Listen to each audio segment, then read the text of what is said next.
Okay, so illustration number 8.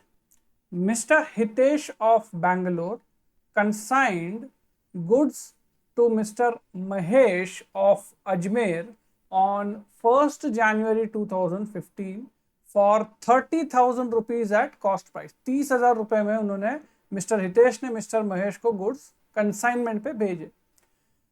Consignor का खर्चा क्या हो रहा है? कंसाइनर ने कैरेज और इंश्योरेंस के लिए पैसा दिया है 900 rupees. Due to heavy rainfall, बहुत ज्यादा बारिश हुई जिसकी वजह से क्या हुआ कि 10% गुड्स जो थे वो डैमेज हो गए। मतलब 30,000 के गुड्स प्लस खर्चा जो भी आपका था उसमें से 10% के गुड्स जो थे वो डैमेज हो गए। कंसाइनी ने क्या किया बाद में? Consignee paid clearing charges at 250, 200 रुपए 250 रुपए क्लियरिंग चार्जेस पे किए, 200 रुपया गोडाउन रेंट पे किया। उसके बाद 20 फरवरी को कंसाइनर को जो सामान खराब हो गया था, 10% गुड्स जो डैमेज हो चुके थे, उसके बदले में 2,500 रुपए इंश्योरेंस कंपनी से मिले। Consignee sent account sale showing that 2/3 of the remaining goods were sold in cash for 35,000। मतलब जो 30,000 के गुड्स भेजे थे, इनिशियली जो 30,000 के गुड्स भेजे थे उसमें से 10% गुड्स तो डिस्ट्रॉय हो गए। बचे हुए जो गुड्स थे उसमें के 2/3 गुड्स जो कंसाइनी ने थे वो बेच दिए थे 35,000 रुपए में, और जो डैमेज हुए गुड्स थे उसको भी कंसाइनी ने बेच दिया था 500 रुपए में। ओके, ऐसा सब बेच लिया था उसने, और उसके बाद वो अकाउंट सेल उसने हमें भेजा कंसाइनर को, और जो पैसा था वो भी कंसाइनी ने बियरर चेक से रिटर्न कर दिया। कंसाइनी को कमीशन कितना मिल रहा है? 8% कमीशन मिल रहा है टोटल सेल्स पे। और हमें इस समय क्या बनाना है? हितेश के बुक्स में, मतलब कंसाइनर के बुक में, कंसाइनमेंट अकाउंट और एबनॉर्मल लॉस अकाउंट बनाना है। ओके, देखो यहाँ पे 10% डैमेज हो रहा है ना बारिश की वजह से, ये एक एबनॉर्मल लॉस है। तो एबनॉर्मल लॉस का अकाउंट और कंसाइनमेंट अकाउंट हमको इस सम में बनाना है। बहुत सिंपल सम है। ओके, सो सबसे पहले we will just draw a consignment account. Consignment account बना लेना जल्दी से। कौन सी चीजें आती है कंसाइनमेंट अकाउंट में? पर्टिकुलर्स का कॉलम आएगा, अमाउंट का कॉलम आएगा, अगेन पर्टिकुलर्स का कॉलम आएगा एंड अमाउंट का कॉलम आएगा आपका in the books of Hitesh. Okay, in the books of Hitesh consignment account. Same तरह से आपको फिर से एक लाइन छोड़ के नीचे दूसरा अकाउंट आपको बनाना है, एबनॉर्मल लॉस अकाउंट। ओके, और दो अकाउंट हमने बना लिया है। पहला है कंसाइनमेंट अकाउंट और दूसरा है abnormal loss account. Consignment account 9 से 10 लाइन का बनना चाहिए, एबनॉर्मल अकाउंट 4 से 5 लाइन का आपको बनाना है। जल्दी से बना लेना है। Once done let me know, we will start solving the sum. Sir date column. Date column का जरूरत नहीं है क्योंकि एक ही डेट दिया गया है, और necessary don't make date columns. कुछ उसका सम पे इम्पैक्ट नहीं होता, डेट्स का हमने देख लिया है। Okay sir.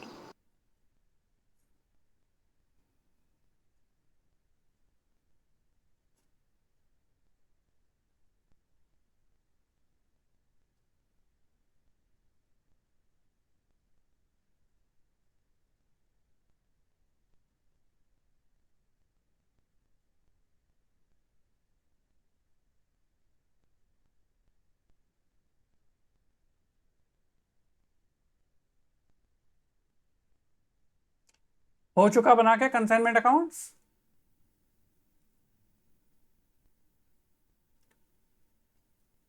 कंसाइनमेंट अकाउंट और abnormal loss account. Okay, so now we will start.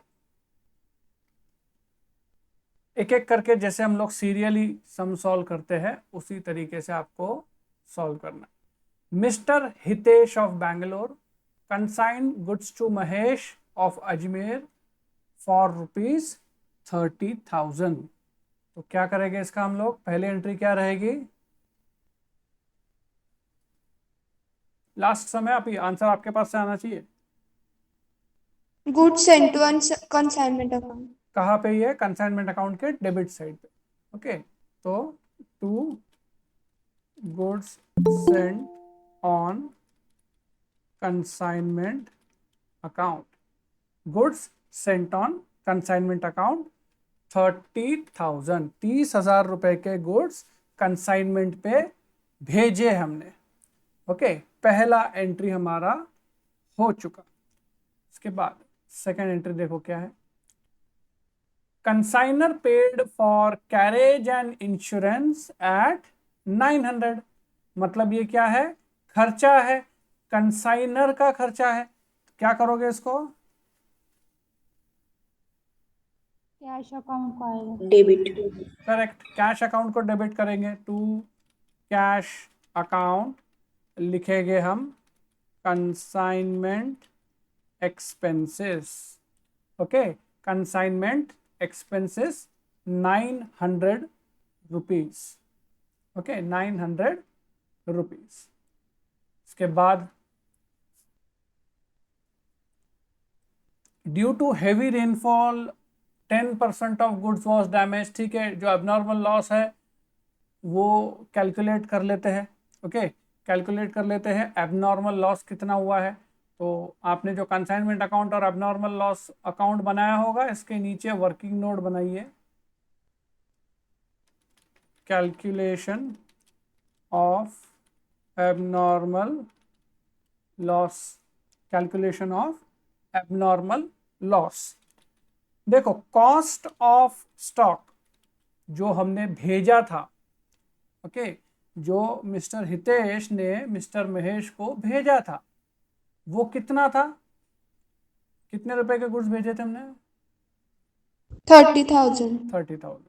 ठीक है, 30,000 के गुड्स हमने भेजे थे। इस पे खर्चा कितना हुआ था, एबनॉर्मल लॉस कैलकुलेट करने के लिए पहले खर्चा भी कैलकुलेट करते ना हम। एड एक्सपेंसेस ऑफ कंसाइनर, सिर्फ कंसाइनर के ही एक्सपेंसेस आएंगे क्योंकि ट्रांजिट में लॉस हुआ है ना। देखो, सम को पढ़ने पे आपको क्या पता चलता है कि रास्ते में बारिश हुई जिसकी वजह से 10% गुड डैमेज हो गए, कंसाइनर के गोडाउन में नुकसान नहीं हुआ ये। तो सिर्फ कंसाइनर के खर्चे आप लोग कंसिडर करोगे। कंसाइनर का कितना खर्चा है, 900 900, तो 900 लिख दिया यहाँ पे हमने। Just wait a minute.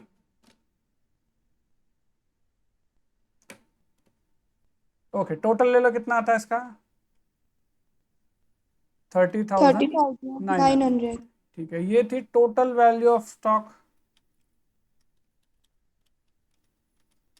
अब कितना डिस्ट्रॉय हुआ, बारिश में कितना डैमेज हुआ, 10% due to rain, abnormal loss. Okay, कितना है ये, 10%। तो 30,900 का 10% कितना होता है, 3090। 3,990 करेक्ट। तो बचा हुआ stock, remaining stock with consignee, कितना बचा फिर, कंसाइनी के पास कितना सामान पहुंचा, 30,900 में से 3,090 लेस कर दो, 27,810। ओके, इतना सामान कंसाइनी के पास पहुंचा और एबनॉर्मल लॉस कितना हो रहा है, एबनॉर्मल लॉस हो रहा है 30,090 का, सॉरी हाँ 3,090 का, नॉट 30,090, 3,090 का आपका एबनॉर्मल लॉस हो रहा है। तो ये जो हमने लिखा ना कि भाई 10% ऑफ गुड्स वेयर डैमेज, कितने के गुड्स डैमेज हुए, 10% के गुड्स की वैल्यू क्या निकाली हमने, 3,090। तो ये हम लोग यहाँ पे एबनॉर्मल लॉस हमेशा हम लोग क्रेडिट साइड पे लिखते हैं, बाय एबनॉर्मल लॉस 3090 लिख देना है। ओके, कंसाइनमेंट अकाउंट के क्रेडिट साइड पे बाय एबनॉर्मल लॉस 3090 हो गया ये एंट्री सभी का।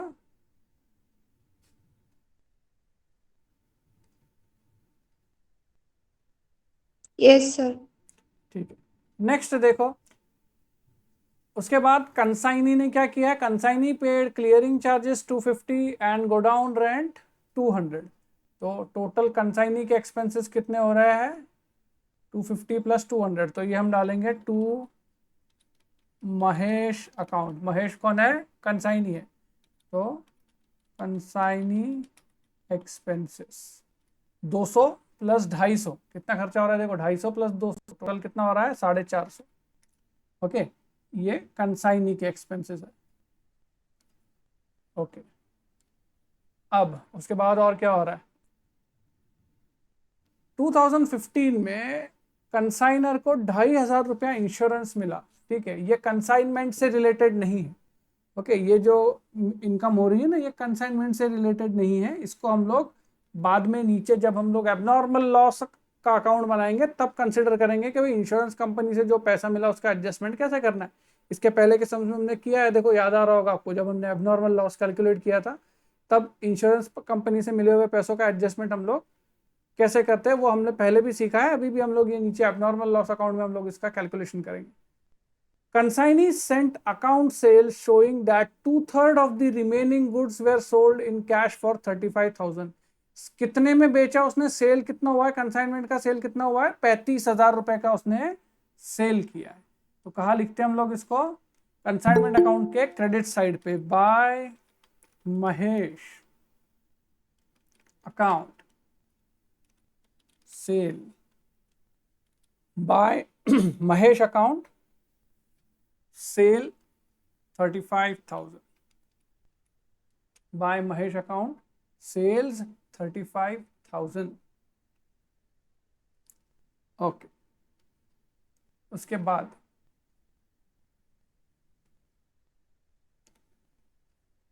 डैमेज गुड्स भी बेचे, उसका भी 500 रुपये मिला। ठीक है, ये डैमेज गुड्स भी यहाँ का नहीं है, अब नॉर्मल लॉस अकाउंट का है, ये नॉर्मल गुड्स तो है ही नहीं, तो इसका अकाउंटिंग नीचे करेंगे बाद में। Consignee sent remaining amount through bearer and the consignee will receive 8% commission on total sales। तो अभी कमीशन का एंट्री बाकी है, तो जो भी सेल किया है उसका 8% कमीशन उसको मिलेगा। यहाँ पे सेल कितना किया है उसने, 35,000 का सेल किया है, तो 35,000 पे 8% कमीशन कैलकुलेट करो, to Mahesh account commission at the rate of 8%। कितना आता है, 35,000 का 8%, 2,800। 2,800, correct.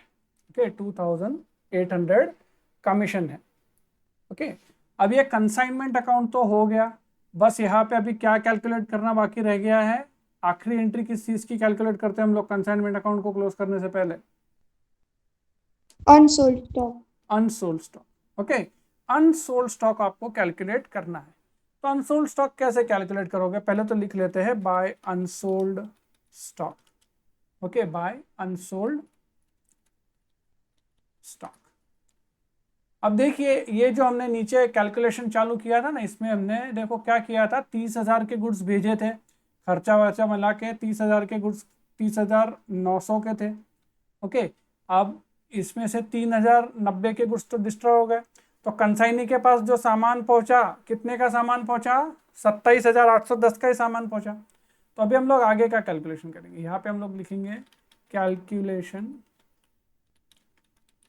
Of unsold stock. Okay, value of goods reached to consignee. Consignee के पास कितना गुड्स पहुंचा, तो 27,810 के ही गुड्स पहुंचे, बाकी के गुड्स का क्या हुआ था, लॉस हो गए थे, रास्ते में डैमेज हो गए थे। तो कंसाइनी के पास बेचने के लिए कितना गुड्स पहुंचा, 27,810 का। ये समझा ना क्या किया हमने, ये जो ऊपर का वैल्यू था ना यही लिखा है यहाँ पे। अब इसमें ऐड एक्सपेंसेस ऑफ कंसाइनर तो ऊपर ही मिला लिए है हमने, एक्सपेंसेस ऑफ कंसाइनी बाकी है, add expenses of consignee. Okay, consignee के कौन से खर्चे हुए देखो यहाँ पे,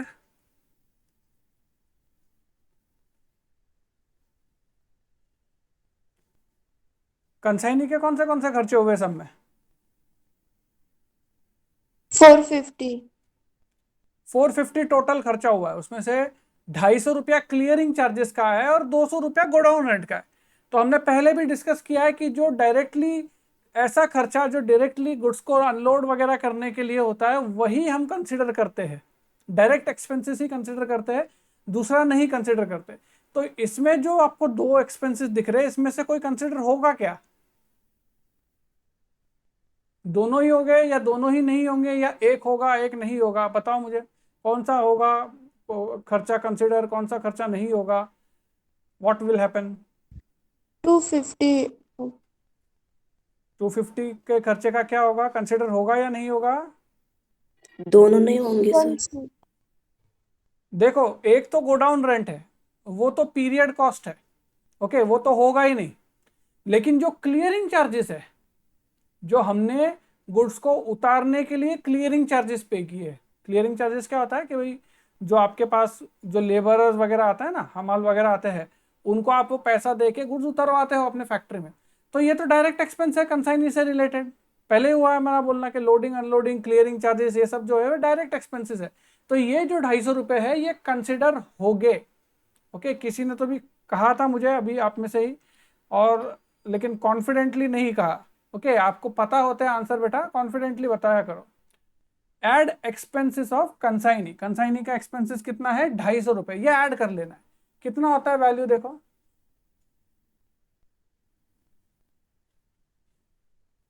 28,060 रुपये होता है। Okay, cost of total goods. अब क्लोजिंग स्टॉक निकालने की बारी।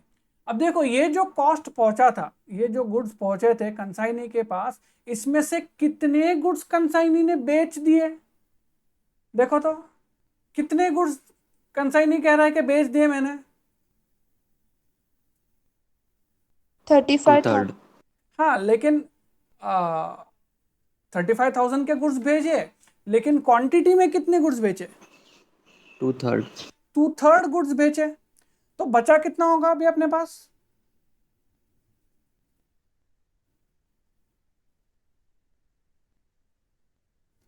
अगर 2/3 बेच दिए हैं तो कितना बचा होगा? 2/3 हिस्सा अगर बेच दिया है तो कितना हिस्सा बचा होगा कंसाइनी के पास?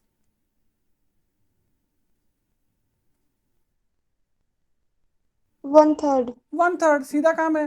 3 हिस्सों में से 2 हिस्से बेच दिए। 2/3 का मतलब क्या है?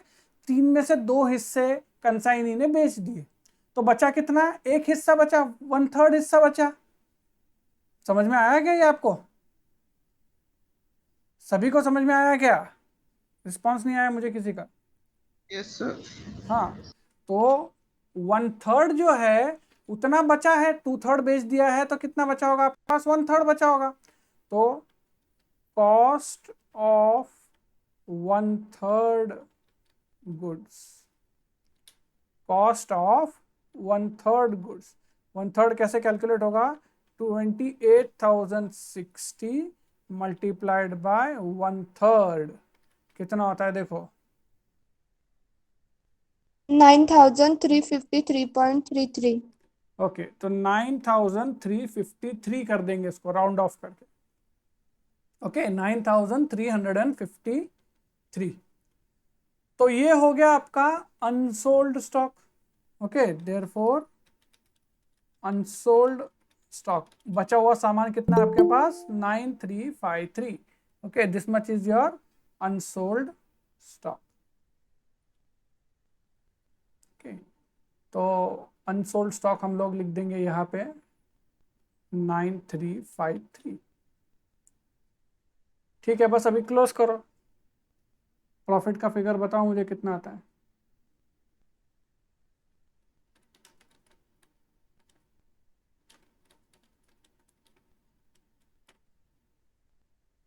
$13,293।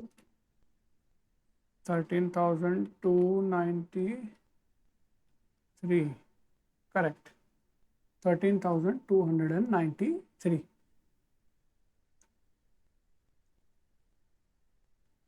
लिख लो इसको सभी लोगों ने जल्दी से।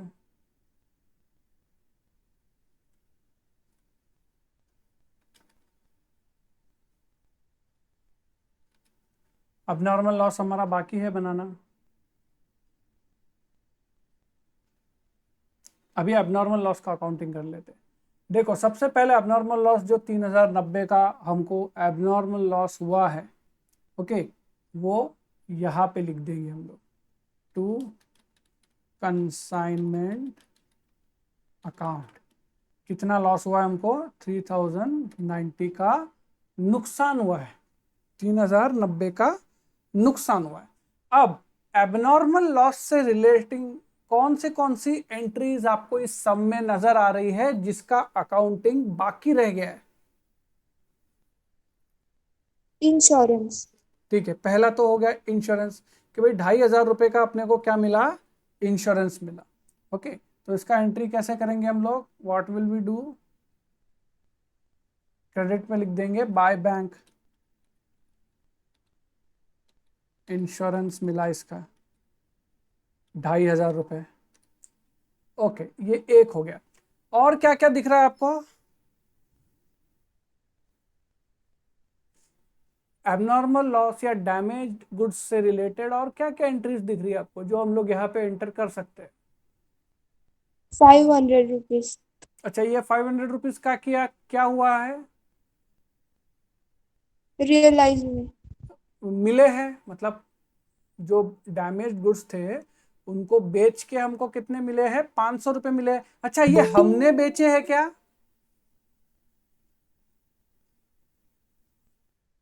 ये जो डैमेज गुड्स थे ये हमने बेचे हैं क्या? देखो तो जरा। कंसाइनी।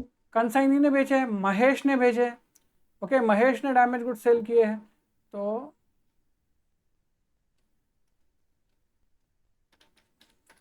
यहाँ पे हम लोग लिखेंगे बाय महेश अकाउंट। ओके, क्योंकि हमने नहीं बेचे ना, तो महेश ने बेचे हैं 500 रुपये के गुड्स।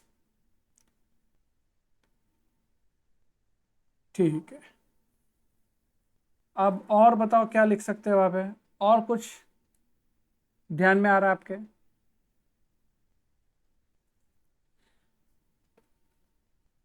और कोई एंट्री पेंडिंग दिख रही है?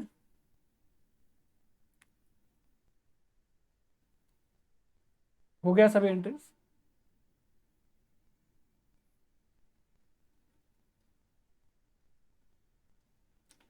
तो यहाँ पे एक हिडन एंट्री है। ओके, यहाँ पे बी एरर की। किसकी? पीएनएल तो है ही, लेकिन एक हिडन नहीं सर, एंट्री। बी एरर नहीं, वो तो हो गया ना, बियरर का तो अमाउंट तो अमाउंट ही हो गया ना, जो सेल किया है वो बियरर से भेज दिया, that is not an entry. हमेशा का टेक्निकल इश्यू है वो। यहाँ पे एक हिडन एंट्री कैसी है कि भाई कंसाइनी को 8% कमीशन मिलेगा जो भी सामान वो बेचता है उस पे। तो कंसाइनी ने सिर्फ ये 35,000 का सामान नहीं बेचा, कंसाइनी ने आपका जो डैमेज प्रोडक्ट थे 500 रुपए के वो भी बेचे हैं।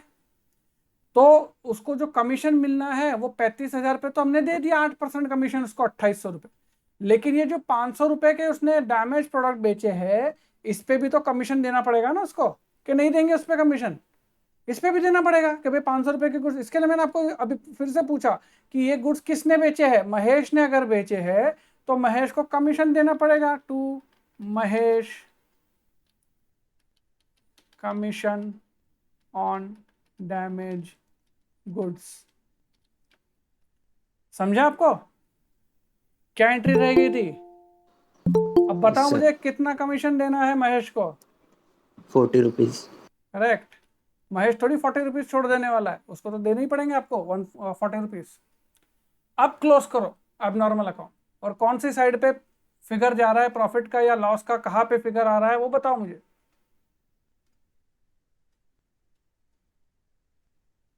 130 debit side, sorry credit side. Correct, debit side. कैसे लॉस होगा अपने को? बाय प्रॉफिट एंड लॉस, ये लॉस हम ट्रांसफर करेंगे।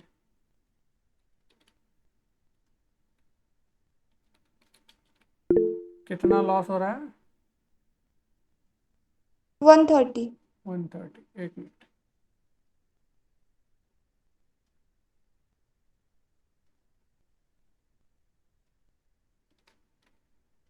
टोटल कितना आ रहा है अपना?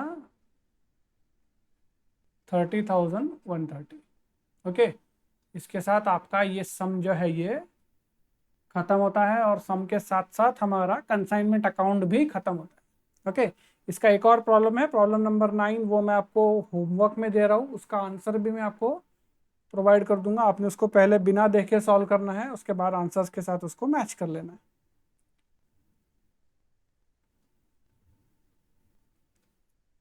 लिख लो इसको, सभी का हो चुका है ये लिख के? Yes sir. ओके, लेक्चर बंद नहीं कर रहे हम लोग दूसरा चैप्टर शुरू कर रहे हैं।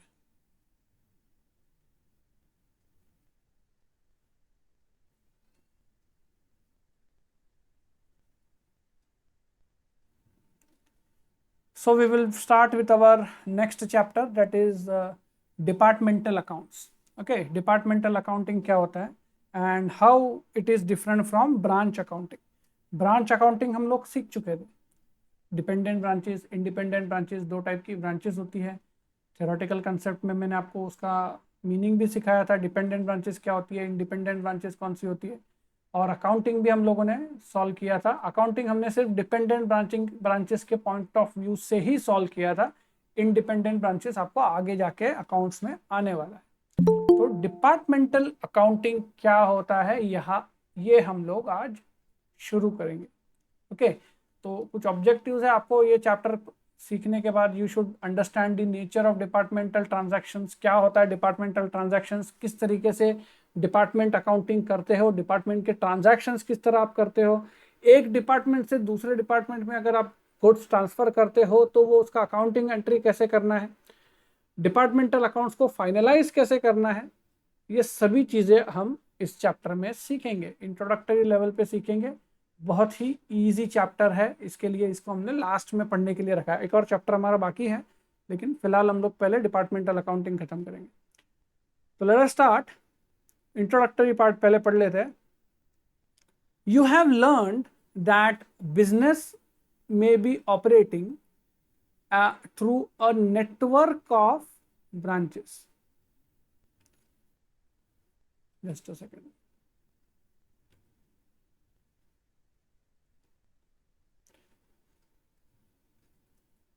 ओके, इसके पहले के चैप्टर में हमने सीखा था कि बिजनेस जो है वो ब्रांच के थ्रू ऑपरेट करते हैं। बहुत सारे लोग, बहुत सारे बिजनेसेस ऐसे होते हैं जो ब्रांचेस के थ्रू काम करते हैं। जैसे कि बाटा एक कंपनी है, सभी को पता है बाटा कंपनी है, शूज़ की कंपनी है।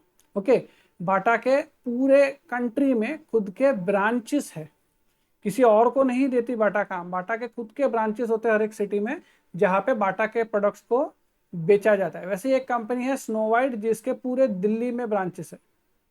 ओके, इन सच सिचुएशन, हर एक सिचुएशन पे, ऐसी सिचुएशन में हम लोग क्या करते हैं कि हर एक ब्रांच को एक सेपरेट प्रॉफिट सेंटर बनाते हैं, उस ब्रांच का सेपरेट अकाउंटिंग करते हैं, उसका प्रॉफिट एंड लॉस अकाउंट निकालते हैं और वो हमारे मेन अकाउंट में हम उसको कैरी करते हैं। ओके, तो ये हमने ब्रांच अकाउंटिंग में सीखा है।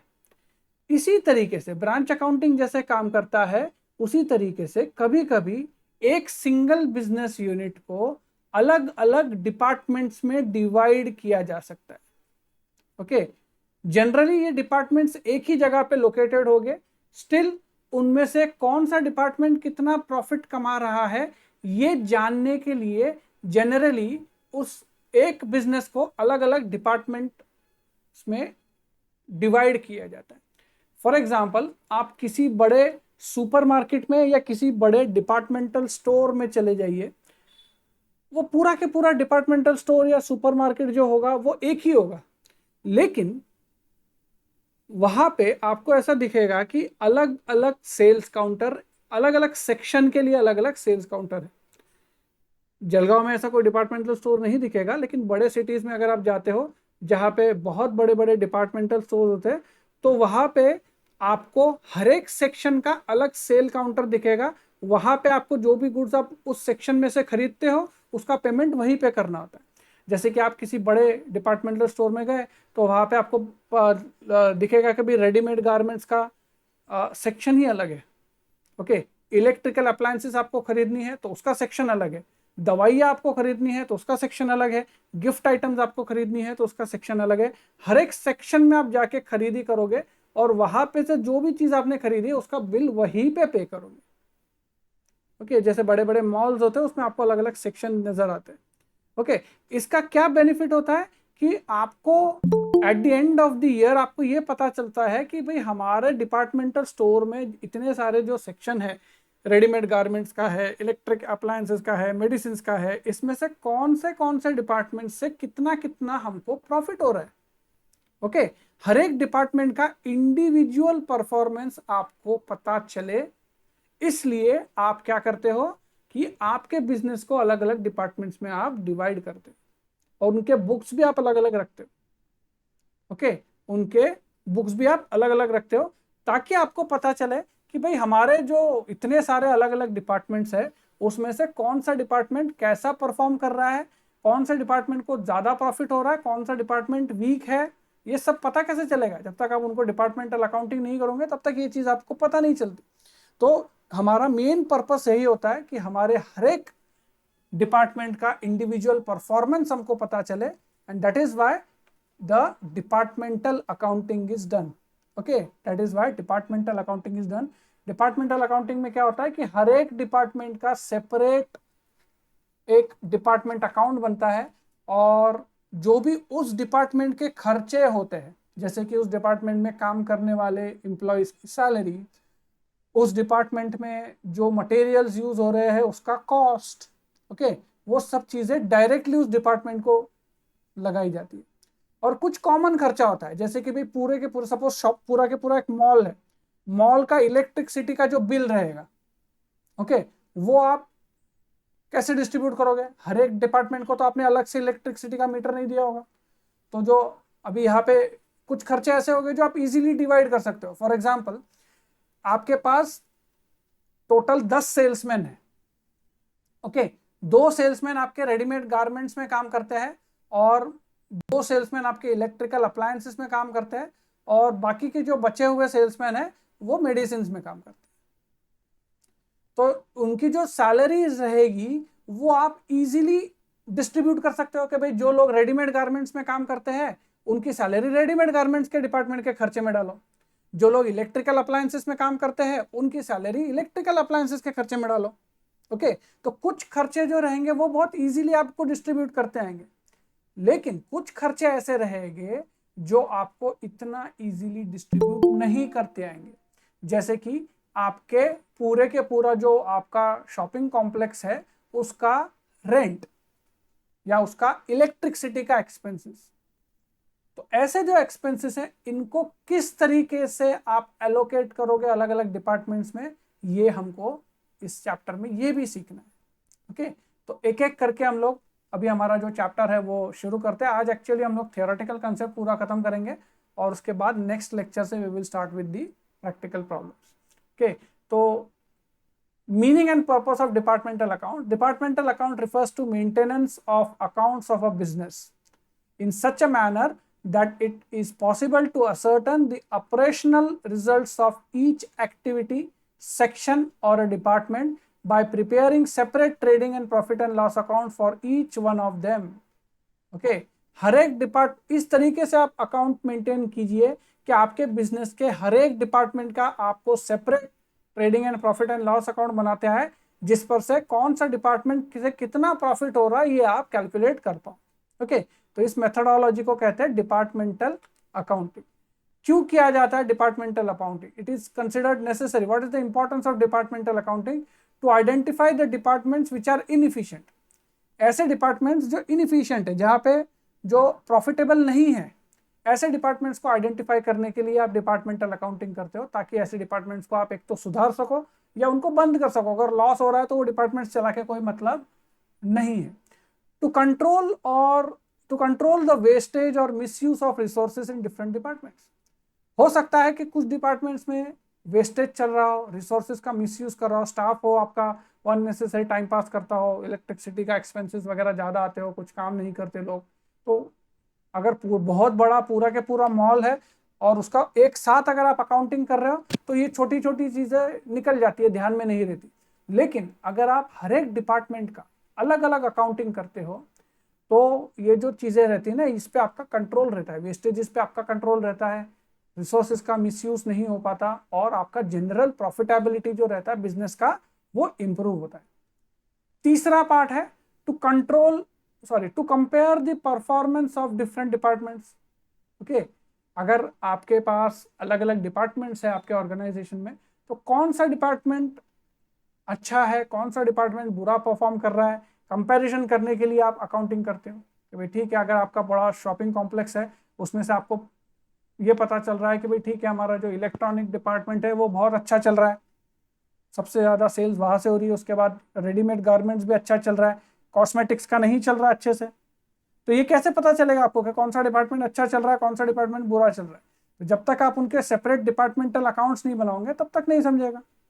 Okay, fourth, to evaluate the contribution of departmental employees, compensate them suitably by way of commission. कौन सा एम्प्लॉय कितना मेहनत दे रहा है डिपार्टमेंट में, ये भी पता करने के लिए आपको डिपार्टमेंटल अकाउंटिंग की जरूरत है। ओके, और जो एम्प्लॉय ज्यादा मेहनत कर रहा है, जो इस एम्प्लॉय के डिपार्टमेंट में ज्यादा सेल हो रहे हैं, उसको आपको ज्यादा कमीशन देना है ताकि वो मोटिवेटेड रहे और ज्यादा अच्छे रिजल्ट दे। और जो एम्प्लॉयज काम नहीं करते उनको आपको अननेसेसरी कंपेंसेशन नहीं देना है ज्यादा। तो ये पता करने के लिए कि हमारे कौन से डिपार्टमेंट के एम्प्लॉयज कितना इफिशिएंटली काम कर रहे हैं, आपको अगेन क्या करना है, you have to prepare a departmental account.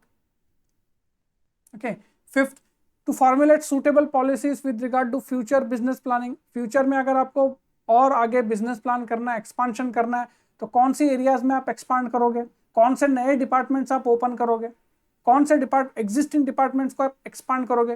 तो ऑब्वियसली कोई भी ऑर्गेनाइजेशन रहा वो उसके प्रॉफिटेबल डिपार्टमेंट्स को ही एक्सपांड करेगा, जो जिसको प्रॉफिट नहीं है उनको वो बंद कर देगा धीरे धीरे। For just take an simple example कि एक you take example of Samsung. Okay, Samsung, सभी ने नाम सुना होगा सैमसंग का। सैमसंग में बहुत सारे डिपार्टमेंट्स है। एक डिपार्टमेंट है जो वॉशिंग मशीन्स बनाता है, एक डिपार्टमेंट है रेफ्रिजरेटिंग यूनिट्स बनाता है, एक डिपार्टमेंट है मोबाइल फोन्स बनाता है, एक डिपार्टमेंट टेलीविजन सेट बनाता है कि नहीं? अलग अलग डिपार्टमेंट्स है ना, तो इनके सबके अलग अलग अकाउंटिंग होती है।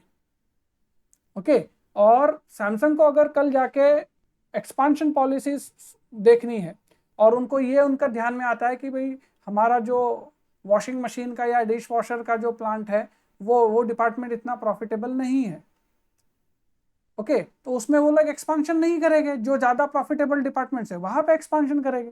तो ये पता कैसे चलेगा कौन से कंपनी को कि हमारा कौन सा डिपार्टमेंट प्रॉफिटेबल है? ऑब्वियसली आप जब तक डिपार्टमेंटल अकाउंटिंग नहीं करोगे तब तक नहीं समझ में आएगा। ओके, तो ये फिफ्थ पॉइंट है। Sixth, to consolidate all the operations on more profitable lines which may involve closing down of unprofitable sections. जैसे मैंने अभी कहा कि अनप्रॉफिटेबल सेक्शंस को, अनप्रॉफिटेबल डिपार्टमेंट्स को क्या कर सकती है कंपनी, आइडेंटिफाई करके उनको बंद कर सकती है ताकि ओवरऑल कंपनी का प्रॉफिटेबिलिटी जो है वो आपका बना रहे। Okay, so this are some of the importance of the या need for the departmental account. उसी तरीके से कुछ इंपॉर्टेंस भी है डिपार्टमेंटल अकाउंट के। क्या इंपॉर्टेंस है कि भाई आपका अच्छा कंट्रोल रहता है ऑपरेशंस के ऊपर। ओके, ऑर्गेनाइजेशन के हर एक डिपार्टमेंट पे आपका अच्छा कंट्रोल रहता है। आपका डिपार्टमेंट को चलाने की जिम्मेदारी हमने डिपार्टमेंट के मैनेजर्स को दी होती है। तो कोई भी डिपार्टमेंट अगर अच्छे से फंक्शन नहीं कर रहा तो आप उसका रिस्पॉन्सिबिलिटी फिक्स कर सकते हो कि भाई आप इसकी वजह से डिपार्टमेंट नहीं चल रहा, तो XYZ डिपार्टमेंटल मैनेजर था, उसने बराबर से काम नहीं किया, आप डिपार्टमेंट मैनेजर चेंज कर दो, शायद आपका प्रोडक्टिविटी सुधर जाए। तो it fixes the responsibility on departmental managers. तीसरा, it improves the overall efficiency of business। आपके बिजनेस का जो ओवरऑल इफिशियंसी है वो इंप्रूव हो जाता है। ओके, आपके प्रॉफिट एंड लॉस का सही पोजीशन दिखता है कि भाई कौन से डिपार्टमेंट से कितना प्रॉफिट हो रहा है, ये आपको एक्यूरेटली पता चलता है। फ्यूचर में आपको कौन से डिपार्टमेंट्स को एक्सपांड करना है ये आपको पता चलता है।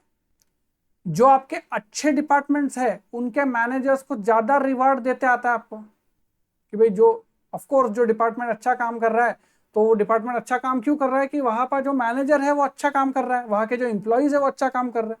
तो जहां पे एम्प्लॉइज और मैनेजर्स ज्यादा अच्छा काम कर रहे हैं उनको रिवॉर्ड देना है आपको ताकि वो ज्यादा मोटिवेटेड रहे आपके ऑर्गेनाइजेशन में। तो अगेन ये भी आपको कैसे पता चलेगा, once you do the departmental accounting, तो ही आपको ये पता चलेगा. Finally it offers an opportunity to compare the departmental results.